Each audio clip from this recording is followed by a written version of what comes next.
Today's topic is final goods and intermediate goods. तो chapter के पहले हिस्से आपने पढ़े factor income, transfer income, domestic territory, normal residence, सब साथ साथ रिवाइज करते रहना। अगर आप रिवाइज नहीं करोगे तो आगे क्वेश्चंस लर्न करने में प्रॉब्लम आएगी। ये 2 चैप्टर्स कंप्लीट होते ही आपको ऑनलाइन टेस्ट लिया जाएगा, साथ साथ पढ़ना शुरू कर दो। आज का टॉपिक है factor income and final goods and intermediate goods. इसका मतलब आपको समझाता हूँ। फाइनल गुड्स वो गुड्स होते हैं जो कंज्यूमर खरीदता है फॉर कंजम्पशन, फाइनल यूज।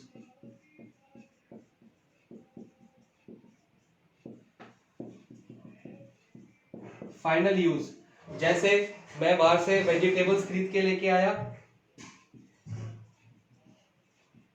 घर पे आके बनाई, खा ली, फाइनल यूज हो गया, खत्म कर ली। क्लॉथ्स लेके आया, पहन लिए, यूज कर लिए, खत्म हो गए।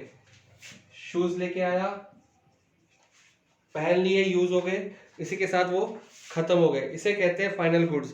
The goods which are used either for consumption और फॉर इन्वेस्टमेंट। डेफिनेशन ये है, फॉर कंजम्पशन और फॉर इन्वेस्टमेंट। इन्वेस्टमेंट मतलब आगे लगाने के लिए।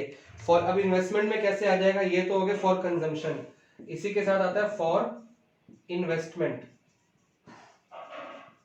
अब इन्वेस्टमेंट क्या होती है, हम किसी जगह पे अपना पैसा लगाते हैं आगे से कोई इनकम कमाने के लिए। फॉर एग्जाम्पल मैंने कोई मशीनरी खरीद ली, अगर मैं मशीनरी खरीदूंगा, उस मशीनरी से कोई चीज बनाऊंगा, उस चीज को बेच के मैं पैसा कमाऊंगा। तो फॉर इन्वेस्टमेंट मशीनरी आ गई, लैंड आ गया, बिल्डिंग आ गई। अकाउंट्स वाले बच्चों को पता है जो फिक्स्ड एसेट्स होते हैं ना, फिक्स्ड एसेट्स, जो एसेट साइड पर राइट साइड फिक्स्ड एसेट्स लिखते हैं, वो सारे फिक्स्ड एसेट इन्वेस्टमेंट में आ जाएंगे। और ह्यूमैनिटीज वाले बच्चों को समझा देता हूँ। बिजनेस शुरू करते हैं, बिजनेस के अंदर हम पैसा लगाते हैं। जब स्टार्टिंग में जो सामान खरीदते हैं जिससे बिजनेस करना है, मशीनरी से बिजनेस करना है, सामान बनाना है, मशीनरी बेचनी नहीं होती आगे, मशीनरी को यूज करना होता है, फाइनल यूज कर रहे हैं मशीनरी को। लैंड को आगे बेचना नहीं, उस लैंड पे हमने बिजनेस करना है, उस बिल्डिंग में ऑफिस बना के काम करना है। तो ये सारी चीजें हमने काम करने के लिए, कोई चीज बनाने के लिए यूज करी है, तो ये फाइनल यूज इनका यहाँ पे हो गया है। तो बात वही है, कंजम्पशन मतलब खा पी लिया, इस्तेमाल कर लिया, ये घर की चीजें हो गई। इन्वेस्टमेंट मतलब machinery, land, building, furniture etcetera. तो ये सारे फाइनल गुड्स में आते हैं क्योंकि इसका फाइनल यूज हो चुका है। अब मैं आपको इंटरमीडिएट गुड्स समझाता हूं। इंटरमीडिएट गुड्स वो यूज होते हैं जो हम खरीदते हैं फाइनल कंजम्पशन के लिए नहीं, that are purchased for resale. या तो उसको रीसेल किया जाएगा या फॉर प्रोडक्शन, दूसरी चीजें बनाने के काम आएगी। या तो उसको रीसेल किया जाएगा या दूसरी चीजों, फॉर एग्जाम्पल मैंने यहाँ पे क्लॉथ्स खरीदे थे क्योंकि मैंने घर पे पहनने थे वो कपड़े। अगर मान लो मेरी कपड़ों की दुकान है तो मैं जो कपड़े खरीदूंगा, क्लोथ्स, वो आगे बेचूंगा, मैंने उसको फाइनल यूज तो नहीं करना ना। तो मेरे लिए क्लॉथ्स क्या हो गए, इंटरमीडिएट गुड्स। मैं जिसको बेचूंगा वो अपने घर जाके उस कपड़ों को पहनेगा, तो उसके लिए हो गया फाइनल गुड्स। तो एक ही गुड्स, क्लॉथ्स, अगर मेरी क्लॉथ्स की दुकान है तो मेरे लिए इंटरमीडिएट गुड्स है, जिसको मैं बेचूंगा उसके लिए वो फाइनल गुड है। एक ही गुड, दोनों final good and intermediate good हो सकते हैं। जो चीज हम आगे बेचते हैं पैसा कमाने के लिए वो होते हैं इंटरमीडिएट गुड्स। अब आते हैं फॉर प्रोडक्शन। मान लो मैं अपने घर पे मिल्क लेके आता हूं और मैंने उस दूध को पी लेता हूं, अपने घर की यूज के लिए लेके आया हूं, दूध चाय बनाने के लिए, तो वो मेरा फाइनल गुड्स है।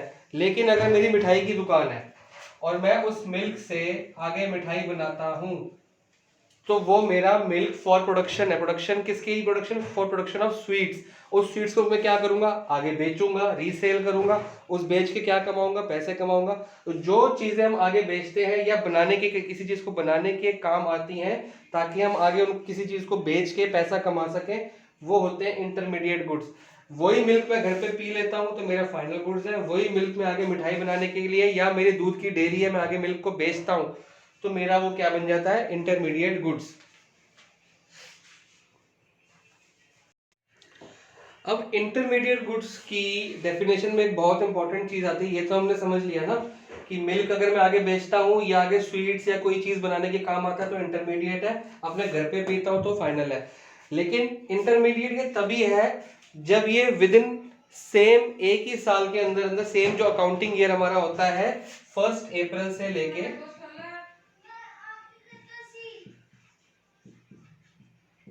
31 मार्च, एक अकाउंटिंग पीरियड के अंदर 1 अप्रैल से लेके 31 मार्च तक मैं इस मिल्क को यूज कर लूंगा मिठाई बनाने के लिए, तो ये मेरा इंटरमीडिएट गुड्स है। अगर इस 31 मार्च को कोई गुड्स बच गया, कोई मिल्क बच गया और उसकी मिठाई नहीं बन पाई, तो वो जो बचा हुआ मिल्क है वो मेरा फाइनल गुड बन जाएगा 31 मार्च को। ये बहुत इंपॉर्टेंट चीज है, इसको मैं आगे डिटेल में समझाता हूँ आपको। डिटेल ये है, अगर मैं कोल खरीदता हूँ, कोल अपनी फैक्ट्री में कोल यूज करता हूँ, उससे कोई सामान, उसको गर्म कोल को जला के उसको कुछ सामान बनाता हूँ, तो अगर मैं कोल पूरा साल यूज मैंने खरीदा पूरे साल में 10,000 टन या किलोज ले लो, 10,000 किलोज मैंने खरीदा। अब पूरा साल मैंने इस कोल को यूज किया, कुछ सामान बनाया, तो ये कोल मेरा क्या बन जाएगा, इंटरमीडिएट गुड्स। पूरा साल मैंने 10,000 को यूज कर लिया तो ये इंटरमीडिएट गुड्स है, क्योंकि मैंने इसको फाइनल यूज नहीं किया, इसको यूज, कोल तो खत्म हो गया लेकिन कोल को मैंने यूज किया कोई चीज बनाने के लिए, जो चीज मैं आगे बेच के पैसा कमाऊंगा। तो जब हम कुछ चीज बेच के पैसा कमाते हैं, उस चीज को बनाने के लिए जितने भी गुड्स रॉ मटेरियल यूज होता है उसको इंटरमीडिएट कहते हैं।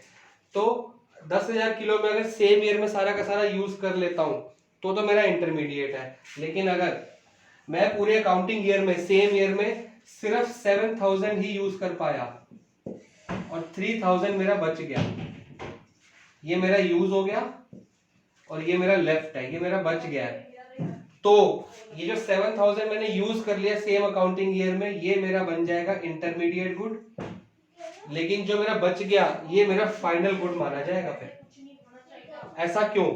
ऐसा इसलिए क्योंकि हम जब जीडीपी, नेक्स्ट चैप्टर में GDP, gross domestic product, net domestic product, national income, ये सब निकालने लगेंगे। जब नेशनल इनकम निकलती है पूरे एक साल की निकलती है, तो वो एक साल के गुड्स देने पड़ते हैं। तो एक साल में जब हमने परचेज किया होगा तो परचेज में तो ये आ गया होगा कि हमने इतना खरीद लिया, ठीक है, फिर यूज में दिखा दिया हमने इतना, तो ये कहा जाएगा, ये तो हमने कहीं दिखाया ही नहीं। तो ये बैलेंस होना चाहिए, जितना परचेज किया उतना यूज या सेल होना चाहिए विद इन 1 ईयर। तो अगर इतना परचेज दिखा रहे हो तो सेल भी तो उतनी दिखानी पड़ेगी आपको, तो इसको आप इंटरमीडिएट गुड में डाल दोगे और इसको लेफ्ट वाले को फाइनल गुड्स डाल दोगे, ये आपके फाइनल गुड बन जाएंगे, दोबारा अकाउंटिंग ईयर में खत्म हो जाएंगे, इसका क्लियर बैलेंस मैच कर जाएगा। तो आपको फिलहाल इतनी डिटेल में नहीं जाना, आपके चैप्टर में कोई न्यूमेरिकल नहीं है, सिर्फ समझाने के लिए है कि जितने गुड्स हम यूज कर लेते हैं वो इंटरमीडिएट माने जाएंगे with in same year, with in same accounting year. और जो उस साल में यूज नहीं हो पाए, जो बच गए वो फाइनल माने जाएंगे, जो यूज नहीं हो पाए वो फाइनल माने जाएंगे उसी डेट पे।